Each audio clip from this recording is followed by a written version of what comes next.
Napakasarap! Sasabihin na naman ni Mark, so impressive, mommy. Wala pa sila yan, nasa school.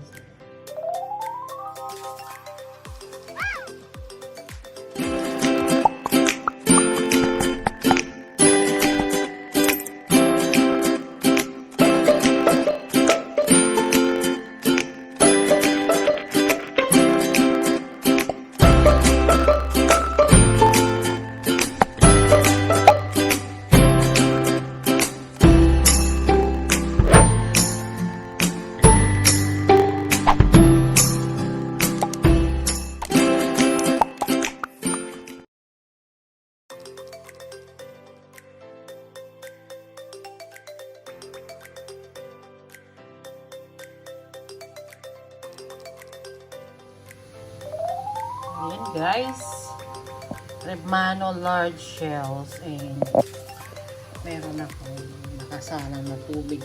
Ayan, malapit na siyang kumulo. Kasi yan, craving is waving again, and magluluto daw ako ng macaroni salad. Kaya lang wala akong shell yung ginagamit na pang macaroni salad talaga. So I'm gonna try this one, yung large shells. Tignan natin kung pwede siya. Yan guys, gawa tayo ng macaroni salad a la Gheng. Ayan, kumukulo na yung ating shell. Hindi ko lang alam kung ano itsura niya. But anyway, doesn't matter kung ano yung shell na gagamitin. Importante naman dyan is yung lasa, diba? Importante is yung hindi ka talaga nagkagasusan na sobra o nagkikrave ka. Basta ano lang yung available sa inyong pantry. Pwede na yan guys. Ayan siya. Talagang large shell siya. Kakaibang macaroni salad. It's a large shell macaroni salad. Ayan na guys.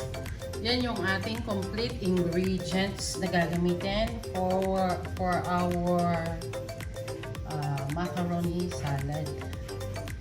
Kakaibang shell ang ginamit ko dito guys. Diba? Yan yung aking nilagang shell.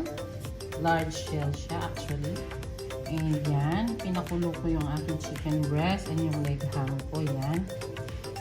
I have here the grated carrots, grated onion, and pineapple crush. Yung cheese, syempre hindi mawawala yan. I'll be using Lady's Choice Real Mayonnaise. I will also put some raisin, also or sultanas ang tawag dito, and I will add a little bit of the condensed and salt to taste. Yung iba guys, di ba sa madalas ko nakikita yung mga iba gumagawa ng macaroni salad, they're putting ano yun, yung fruit salad. Pero ako gusto ko ano lang, pineapple. Kasi parang ano na yun, it's a combination of fruit salad and macaroni salad. Eh gusto lang namin is macaroni lang talaga. So ayan guys, yun yung full ingredients ko na gagamitin. Ewan ko ba kasi ba't nauso pa yung word na craving. Ayan. Pero syempre, dahil we only live once, sabi nga, YOLO. We will do what make us happy, diba? So, yan. Yan yung nakaka-happy sa amin. Especially my husband, sabi niya, kahit magpasta na lang tayo, kahit yun na lang ang babaunin ko. So, pinagbigyan ko siya. Ayan, gawa natin siya ng macaroni salad. Let's start now. Yeah, let's start now. We will just only add all the ingredients that we have prepared. Yan, yung aking onion, grated onion. Actually, ayoko sana lagyan to. Kasi yung mga kids ayaw nila. Saka madaling masira kasi pag merong onion. Pero hindi rin masarap kasi pag walang onion. Yung iba, hindi rin naglalagay ng mga onion naman, di ba? Kanya-kanya naman na style eh. Siyempre, depende yun sa preference natin. Yung gusto nating panlasa. Yan yung aking carrots.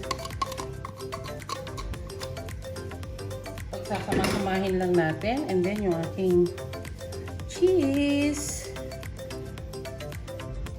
Hindi yan mawawala. Alam nyo naman kami, mahilig kami sa mga cheese. Others are putting also pickled. Kaya lang kami, hindi kami naglalagay. Ayan, yung aking sultanas. And then, yung aking mayo. Binili pa namin to sa sa Asian store. Gawa ng yan, pagka-crave niya. Yan. And then, yung ating konti lang naman, guys.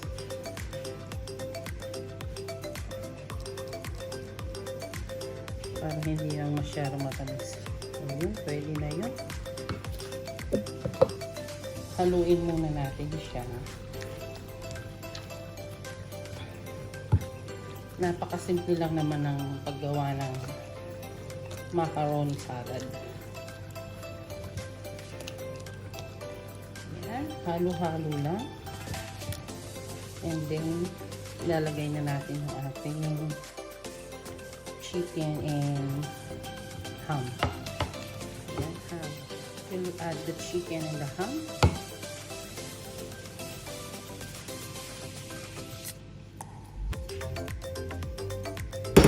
Mukhang hindi yata kakasya dito sa ating container yung ating macaroni. Yung sahog pa lang almost mapupuno na siya. So ganyan lang, guys. And then yung ating shell, lagay natin yung shell dahan-dahan na muna. Let's see. Oh no. Ayan. Haluin na muna natin. Mukhang hindi talaga kakasya. I need to transfer it. So, transfer na muna natin, guys, sa mixing bowl na to. Pero I think kakasya naman siya dahil pag kumapit na sa mayo yan, magdidikit-dikit. So, kakasya naman. Pero para mahalo lang natin siya ng maayos, of course. Kaya yan, linipat natin. Ang sarap na niya, guys.